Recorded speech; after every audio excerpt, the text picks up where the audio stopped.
Fala, gurizada medonha! Sim, crítica gratuita no ar, minha voz não disfarça.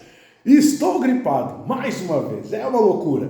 Peço desculpas aí pelo sumiço aqui do canal, mas tá uma loucura, gurizada medonha. Como eu disse, estou novamente gripado, estava muito mal há 2 semanas atrás. Tive uma viagem de trabalho, quebrou toda a minha rotina, então tá complicado aí de conseguir manter a constância nos materiais aqui do canal, mas eu vou fazer uma correria aí pra gente voltar à nossa tour mundial do horror gratuito. Isso aqui, meu Deus do céu, estou ficando com pelos brancos na barba, estou ficando velho, caralho. Bora lá então. Última parada foi o Brasil, para quem ainda não lembra ou para quem acabou de chegar aqui no canal.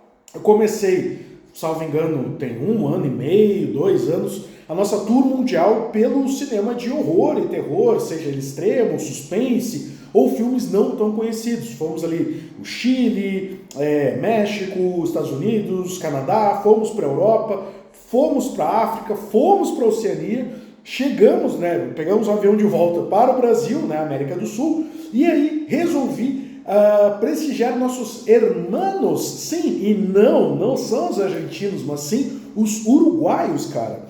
E nesses primeiros vídeos em que eu falo o primeiro vídeo que eu vou falar do país e escolher o filme que vai representar, eu trago algumas curiosidades que eu acho que corroboram com a contextualização do que eu vou falar e o porquê do cenário daquele filme, daquela produção ser daquela maneira. O Uruguai, cara, por 13 anos, salvo engano, ou 15 anos, fez parte do território brasileiro. O Uruguai é pequenininho, velho, a sua população total não chega a 3,5 milhões de habitantes, ou seja, Brasília tem uma população maior do que o do Uruguai. Como que isso impacta a produção cinematográfica do país? Cara, o Uruguai normalmente faz produções em parceria, seja ou com o Brasil ou com a Argentina, porque os custos de produção lá são muito mais baixos, então assim, fica barato. O Prime Video, por exemplo, tem algumas séries nacionais brasileiras, mas que são rodadas no Uruguai porque o custo é muito mais em conta do que tu rodar, por exemplo, em São Paulo ou no Rio de Janeiro. O mesmo acontece, por exemplo, foi um dos motivos, inclusive, que deu treta lá no Arquivo X, quando eles deixaram de filmar nos Estados Unidos para filmar no Canadá, que é muito mais em conta.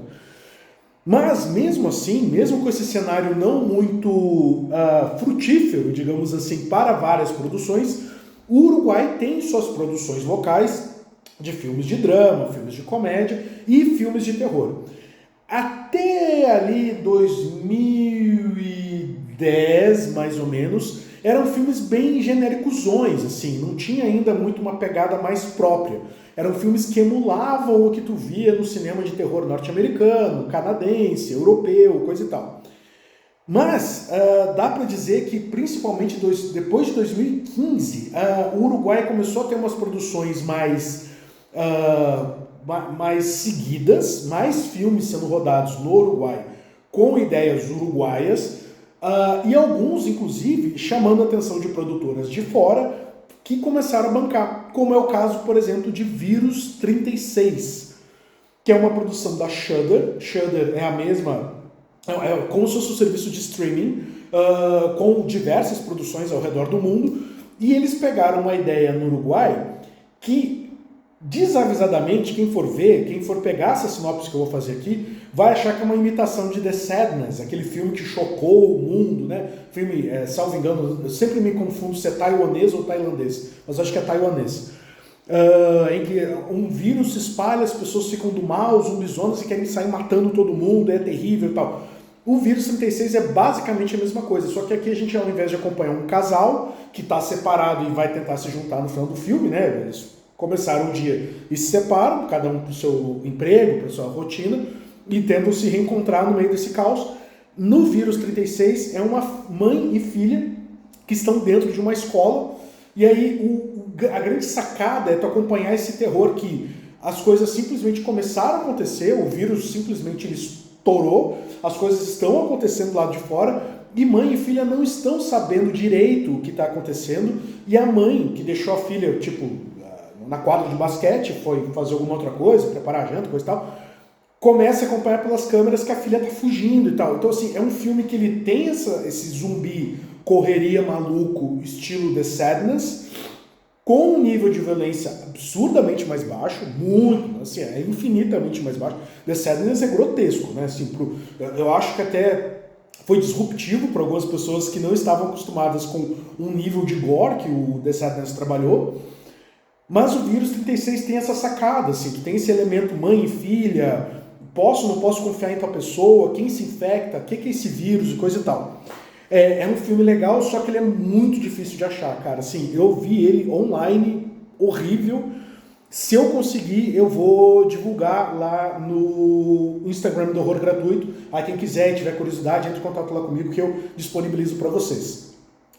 E aí, cara, nós temos outras vertentes de terror, barra suspense, terror psicológico e tal, como O Vigia, que é aquela velha história, né? Um cara e tal, ele começa a trabalhar como vigia, né? Ele não ia ser padeiro, ele é um vigia, e coisas começam a acontecer. Mas aqui entra aquele elemento mais humano mesmo, não é um sobrenatural, não é um demônio ou um espírito maléfico que está falando com ele. Não, são as coisas do mal, assim, que eu considero aquele terror mais visceral mesmo, que é tipo o ser humano sendo o seu pior inimigo, né? E uma das coisas legais do cinema uruguaio são os níveis de atuação. Tu tem um nível de entrega dos atores que é muito legal, assim, e isso reflete, né, na qualidade dessas produções. Tu tem bons atores, algo muito parecido com o que eu falei, com o que acontece aqui no Brasil, desses últimos, vamos botar, 10 anos, em que nós temos grandes atores globais, atores que protagonizaram novelas, ou mesmo outros bons filmes no cinema nacional, migrando pro cinema de terror, cinema de nicho, entregando performances incríveis. A gente teve aí Matheus Nachegali, o Daniel Oliveira, né, que fez Cazuza e fez O Morto Não Fala. Então, assim, tu tem grandes atores, Marjorie Listiano, sensacional, maravilhosa. E aí, cara, aonde eu quero chegar com isso tudo?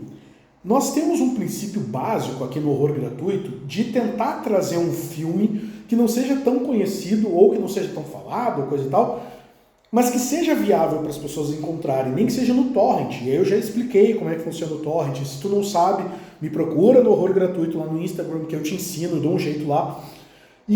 Mas assim, o cinema uruguaio extremo, eu particularmente não achei nada que eu considerasse extremo, a ponto de valer a pena de indicar aqui para vocês e fazer toda essa correria de disponibilizar. Então eu resolvi escolher um filme que acaba sendo uma escolha, eu diria até preguiçosa da minha parte, eu poderia ter pesquisado mais, mas eu pensei em 2 critérios. Que é um critério que eu gosto muito, baixo orçamento. É um filme, cara, ele custou ridículos $6.500. Tipo assim, cara, tu mal compra uma câmera com isso. Uma câmera profissional, dizendo, né? Segundo, está no Prime Video. Então, assim, é um filme ultra fácil de todo mundo conseguir assistir. Salvo engano, ele tem disponível também no YouTube completo, eu só não sei se ele vai ter as legendas em português, que se chama A Casa, ou em espanhol, La Casa Muda. Uma jovem, junto com seu pai, são contratados para arrumar uma casa, tipo, eles trabalham, né, arrumando, coisa e tal, e o proprietário da casa diz, seguinte, arruma só aqui embaixo, não é para subir a escada, não vai lá para cima, não, e não, ele deixa claro, não, ponto. Só que é óbvio que a menina escuta um barulho lá em cima e ela resolve que ela vai subir e as tretas acontecem. É um filme num ponto de vista, um POV, um point of view, num sistema muito parecido com o que a gente já viu em Bruxa de Blair, ou seja, tem uma câmera e é amadora e é angustiante, ela é agoniante, porque a câmera ela treme, ela não está com foco, a câmera é precária, a luz do ambiente é muito precária, é muita escuridão, porque uma das propostas do filme é que, aspas, ele seria rodado em um one shot only, né? Ele seria um take só. Começou a gravar e vai, senta o pau até o final. Como aconteceu em 1917, se eu não me engano, eu sempre confundo a data, daquele filme de guerra, que inclusive ganhou o Oscar, né? Concorreu ao Oscar, diversas premiações, ganhou algumas, em que supostamente o filme todo está sendo rodado num único take. Claro que lá no filme de guerra tu tem uma quebra, né, é nítido que tem a quebra, mas se tu for pesquisar no YouTube, tu tem vários vídeos mostrando um tanto de corte que eles fazem, mas é com aquela câmera que aproxima e quando sai, tu não consegue perceber o corte. E aqui, no A Casa, é ainda mais potencializado esse efeito, Porque como tá escuro, quando a câmera vira para a escuridão total e absoluta, tu não vê o que está acontecendo. Tem um diálogo, tem alguma coisa acontecendo, mas tu não vê o que está acontecendo. Só que ali teve um corte, e aí a cena continua e coisa e tal. E é sensacional, cara, porque foi um filme que custou, como eu disse, $6.500, foi rodado em 4 dias, basicamente 2, 3, 4 atores no máximo, é que eu não quero entregar porque vai ter surpresas, né, no filme. E o nível de atuação, levando em consideração que é um filme que ele basicamente, a pessoa não está preparada para aquilo, ela não tem ideia do que está acontecendo e começa a se questionar se é loucura da cabeça dela ou se realmente está acontecendo e ela está de fato correndo perigo de vida, é sensacional, velho. Tipo, é uma proposta muito incrível.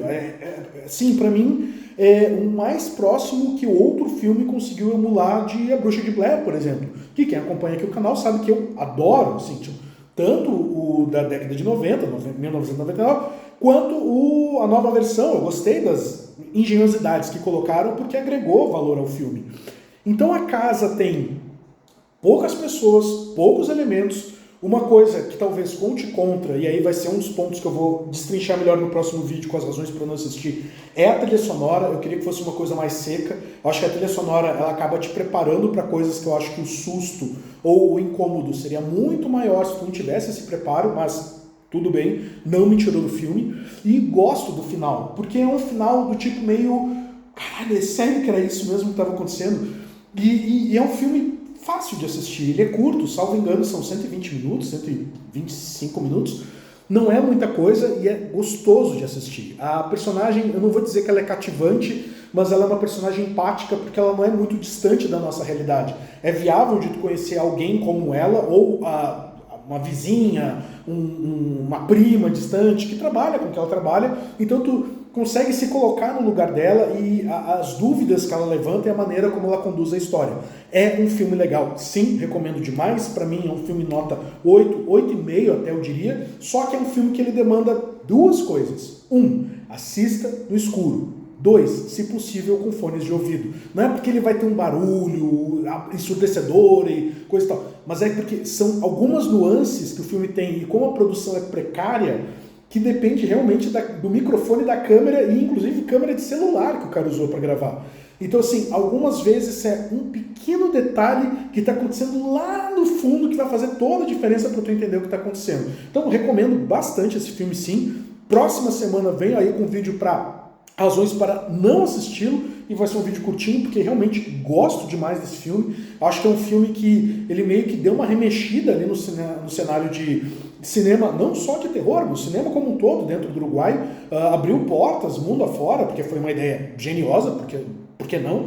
E eu acho que foi interessante para o cinema uruguaio como esse filme impactou e novas produções começaram a ser feitas a partir dele. Beleza, gurizada? Fica o convite então, horror gratuito no Instagram, vocês falam diretamente comigo, e no Fala Prezados, vocês falam com o meu irmãozão querido, Anísio, agora versão 4.0, sim, vão lá! Deem felicidades para ele, porque ele merece, ele é um cara muito gente boa, gosto demais dele, principalmente de dar surras nele no Tony Hawk lá, o Tony Hawk 2, que ele perde para mim e fica doido e mente dizendo que isso nunca aconteceu.